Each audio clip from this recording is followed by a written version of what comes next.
ہم ہاشمی ہیں، ہمارے بزرگ کہتے ہیں کہ ہمیں صدقہ نہیں لگتا، تو کیا سید کی طرح ہاشمی کو بھی صدقہ نہیں لگتا؟ بھئی ہاشمی جو ہیں وہ سید ہی ہوتے ہیں. بنو ہاشم خود پورا خاندان جو ہے وہ نبی اسلام کا خاندان ہے. بنو اسماعیل میں اعلیٰ ترین خاندان ہے، اور ان پہ صدقہ قیامت تک کے لیے حرام ہے، ان کے لیے خمس ہے. اور وہ اہل تشیع کے علماء اور بڑے بڑے بزرگوں نے اچھا خاصا جمع کیا ہوتا ہے، وہ آپ جا کے لے سکتے ہیں ان سے. جمعہ والے دن ظہر کی نماز جماعت کے ساتھ کیوں نہیں ہوتی؟ اس لیے کہ اس دن جمعے کی نماز ظہر کی نماز کا ایکویلنٹ ہو جاتی ہے. ایون سنن ابن ماجہ میں، سنن نبی داؤد میں موجود ہے کہ اگر عید والے دن جمعہ آ جائے تو پھر نبی السلام نے فرمایا کہ جس نے عید کی نماز پڑھ لی تو وہ بھلے جمعے کی نماز کے لیے گاؤں سے شہر میں نہ آئے، لیکن اپنے علاقوں میں انہوں نے ظہر کی نماز ادا کرنی، 5 نمازیں پوری کرنی ہے. جمعے والے دن بھی نمازیں 5 ہی ہوتی ہیں، ظہر کی جگہ جمعہ آ جاتا ہے. یہی وجہ ہے کہ اگر آپ کا جمعہ رہ جائے گا تو آپ نے اس کے بدلے میں جمعہ نہیں پڑھنا بلکہ ظہر کی نماز پڑھنی ہے، 4 فرض پڑھنے. اور اگر آپ مسافر ہیں تو مسافر کے اوپر جمعے کی نماز نہیں ہے، پڑھ لے تو بہت اچھی بات، ادروائز جمعے کی نماز کے ایکویلنٹ وہ 2 فرض پڑھے گا ظہر کی نماز کے مسافر. 50 لاکھ مالیت ہے، 40 لاکھ باہر مارکیٹ میں ادھار ہے، زکوٰۃ 10 لاکھ پر ہوگی یا 50 لاکھ پر ہوگی؟ بھائی 50 اور 40 ہو گئے 90، اور 90 میں سے 40 نکال دیں تو باقی 50 بچے، تو 50 پہ آپ زکوٰۃ دیں گے. اس 50 میں سے 40 نہ نکالیں، وہ 40 الگ سے ہیں. 50 آپ کے پاس موجود ہیں، 40 آپ کے ادھار آپ نے باہر لوگوں کو دیے ہوئے، تو ٹوٹل کتنے ہوئے؟ 90. ان 90 میں سے 40 نکلے گا. یہ جو 50 آپ نے اپنی جیب میں رکھے ہیں اس میں سے 40 نہ نکالیں. اس طرح تو جن لوگوں کی فیکٹریاں ہیں، کروڑوں کی ان کے پاس فیکٹریاں ہیں یا ایسٹس موجود ہیں، اور کروڑوں کے انہوں نے ادھار اٹھائے ہوئے ہیں، اور وہ اس میں سے اس کو مائنس کر رہے ہوتے ہیں. نہیں، ٹوٹل جو آپ کے پاس مالیت ہے اس میں سے آپ نے ادھار کو مائنس کرنا ہے. جو آپ نے جوڑ کے رکھا ہے اس میں سے اپنا ادھار نہیں آپ نے مائنس کرنا. یہ اکثر لوگ جو ہے نا وہ بھول پن کی وجہ سے اس قسم کے سوالات کرتے ہیں. قربانی ادھار کے پیسوں سے ہو سکتی ہے، حج بھی ہو سکتا ہے بھائی، عمرہ بھی ہو سکتا ہے، بشرطے کہ آپ واپس کر سکیں. آج کل تو بغیر ادھار کے حج ہو ہی نہیں سکتا.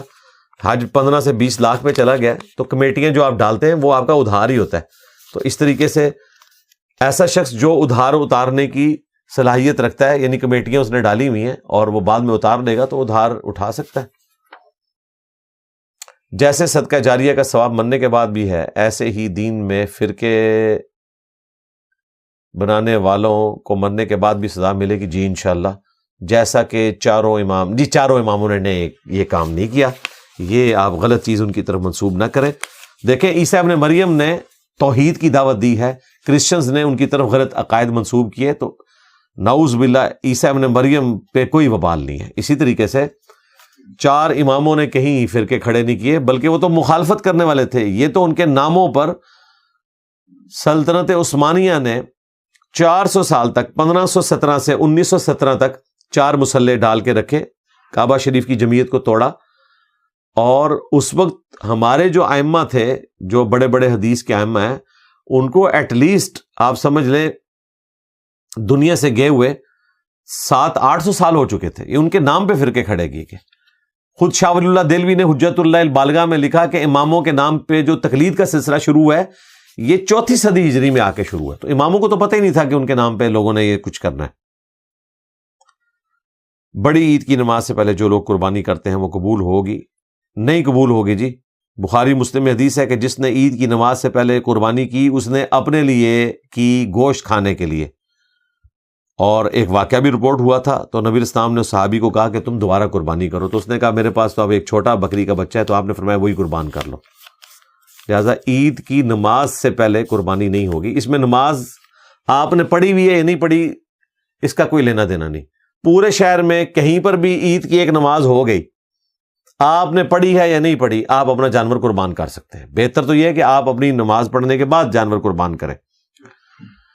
اور اگر آپ حاجی ہیں، حج تمتع کر رہے ہیں، تو پھر آپ نے قربانی کرنے کے بعد اپنے سر کے بال منڈوانے ہیں، اس سے پہلے آپ نہیں منڈوا سکتے. وہاں تو آپ نے ترتیب کا خیال رکھنا ہے. والد صاحب کا سالانہ ختم پڑھا سکتے ہیں. دیکھیں آپ کا مقصد اپنے والد صاحب کو مرنے کے بعد نفع پہنچانا ہے، اور وہ بالکل درست ہے۔ قرآن میں اللہ تعالیٰ نے مسلمانوں کو دعا سکھائی ہے، ربنا اغفر لنا ولاخواننا الذین سبقونا بالایمان ولا تجعل فی قلوبنا غلا للذین آمنوا ربنا انک رؤوف الرحیم۔ اہل ایمان جو ہے وہ اپنے فوت شدگان کے لیے دعا کرتے ہیں۔ ایصال ثواب کے 10 طریقے میری ویڈیو ریکارڈ ہے، آپ اپنے والد صاحب کی طرف سے صدقہ اور خیرات کریں، استغفار کریں۔ سنن ابن ماجہ میں حدیث ہے کہ مرنے کے بعد ایک شخص کے مراتب اللہ تعالیٰ بڑھا دیتا ہے، جنت میں ایک مرتبہ اس کا بڑھتا ہے، تو وہ شخص کہتا ہے کہ یہ تو میرا عمل نہیں تھا، تو اللہ تعالیٰ فرماتا ہے کہ دنیا میں تیرے بیٹے نے تیرے لیے استغفار کیا ہے۔ اب دیکھیں، حالانکہ وہ دنیا سے جا چکا ہے، وہ اللہ کے حضور اب اپنے گناہوں کی معافی بھی نہیں مانگ سکتا، اس کے بیٹے نے معافی مانگی اور اس کا نفع اسے جنت میں ملا۔ کہ جہنم میں تو ظاہر ہے وہ نہیں تھا، جنت میں تھا، تو جنت میں بھی فائدہ ہوا کہ اس کا جنت میں درجہ بلند ہو گیا۔ تو اپنے فوت شدگان کے لیے دعا کرنی چاہیے۔ رب ارحمہما کما ربیانی صغیرا، ماں باپ کے لیے دعا کریں، اے رب ہمارے ان پر رحم فرما جس طرح بچپن میں انہوں نے مجھے پالا تھا۔ تو یہ بیسٹ دعا ہے، روزانہ کریں، اپنے ماں باپ کو دعاؤں میں یاد رکھیں، نہ صرف ماں باپ کو بلکہ ان کے ماں باپ کو بھی، کیونکہ نانی نانا دادی دادا بھی آپ کے ماں باپ ہیں۔ تو میں تو عموماً جمع کے سیغے میں ہی دعا کرتا ہوں، رب ارحمہم کما ربیانی صغیرا، اے رب ہمارے ان سب پر رحم فرما جنہوں نے بچپن میں ہمیں پیار سے پالا تھا۔ یہ ایک تحفہ ہے جو آپ فوت شدگان کو دے سکتے ہیں، اور روزانہ یاد سے دیں۔ دن میں میری آپ لوگوں سے ریکویسٹ ہے کہ ایک دعا آپ کی ایسی ہونی چاہیے کہ جو تفصیلاً ہو، جس میں آپ ساری جو قرآنی دعائیں آپ کو یاد ہیں، احادیث کی، اذکار کی، اور وہ ترجمہ ذہن میں رکھتے ہوئے پوری کنوکشن کے ساتھ، اس طرح نہیں جس طرح عموماً ہم کوئی ذکر پڑھ لیتے ہیں سبحان اللہ الحمدللہ، نہیں، وہ دعا کرتے وقت آپ اپنے رشتہ داروں کو اپنے دماغ میں لے کے آئیں کہ میں ان کے لیے دعا کر رہا ہوں۔ اسی طریقے سے امت کے لیے دعا کرے تو وہ توجہ رکھتے ہوئے ایک دفعہ ضرور دعا کریں، اپنے زندہ ماں باپ کے لیے بھی، فوت شدگان کے لیے بھی، بیوی بچوں کے لیے بھی۔ یہ اپنی عادت بنائیں، کیونکہ ہم عموماً بس رٹی رٹائی دعائیں کر کے سائڈ پہ ہو جاتے ہیں۔ جب آپ روٹین سے ہٹ کے اس قسم کی دعائیں کرتے ہیں نا تو آپ کی توجہ رہتی بھی ہے۔ اور جامع ترمذی میں حدیث ہے، جس شخص کی یہ خواہش ہو کہ مصیبت اور پریشانی میں اللہ تعالیٰ اس کی دعا قبول کرے، تو اسے چاہیے کہ جب وہ آسودہ حال ہو اس وقت بھی اللہ تعالیٰ کے حضور دعا کرے، تو انشاءاللہ جب اس پہ مصیبت آئے گی تو اللہ تعالیٰ اس کو نوازے گا۔ میں گارمنٹس کا کام کرتا ہوں، اگر مجھے کوئی کسٹمر لالچ دے کہ میری یہ ورائٹی رکھ لو، میں تمہیں اتنے پیسے دوں گا، کیا ان پیسوں کی لالچ کے لیے اس کے لیے ورائٹی رکھنا؟ یعنی یہ تو کام کرتے ہیں، مالک نہیں ہے۔ تو مالک کو اعتماد میں لے کر اگر آپ کر لیں تو پھر تو ٹھیک ہے، ظاہر ہے اس کو اعتماد میں لینا ضروری ہے، آپ کا اس کے ساتھ عہد ہے، قرآن میں واضح ہے وَأَوْفُوا بِالْعَهْدِ إِنَّ الْعَهْدَ كَانَ مَسْئُولًا، اور عہد کو پورا کرو اور تم سے اس عہد کے بارے میں پوچھا جائے گا۔ مسند احمد میں حدیث ہے، جو عہد پورا نہیں کرتا اس کا کوئی دین ایمان نہیں ہے۔ تو آپ اپنے مالک کو جس کی وہ دکان ہے اعتماد میں لیتے ہوئے اگر اس طرح کرتے ہیں تو پھر تو درست ہے، ادروائز تو آپ کے لیے حلال نہیں ہوگا۔ کچھ لوگ کہتے ہیں کہ جس کی ایک ہاتھ داڑھی نہ ہو تو وہ جماعت نہیں کرو، اور ایک ہاتھ نہیں، ایک مٹھی ہے۔ ہاتھ تو بھائی شریعت میں یہ ہے، وہ تو صرف اہل حدیث ہی پھر کوالیفائی کریں گے، وہ بھی سارے نہیں کریں گے۔ ایک مٹھی ہے، یہ سنت ہے، مٹھی داڑھی، نبی اسلام کی مٹھی ہی تھی داڑھی۔ اور صحابہ کرام میں سے 3 اصحاب، عبداللہ ابن عمر، عبداللہ ابن عباس اور ابو ہریرہ، تینوں راوی ہیں اس حدیث کے کہ داڑیاں بڑھاؤ، مونچھیں پس کرو، اور وہ مٹھی کے بعد داڑھی کاٹا کرتے تھے۔ اس پہ میری ویڈیو ریکارڈ ہے۔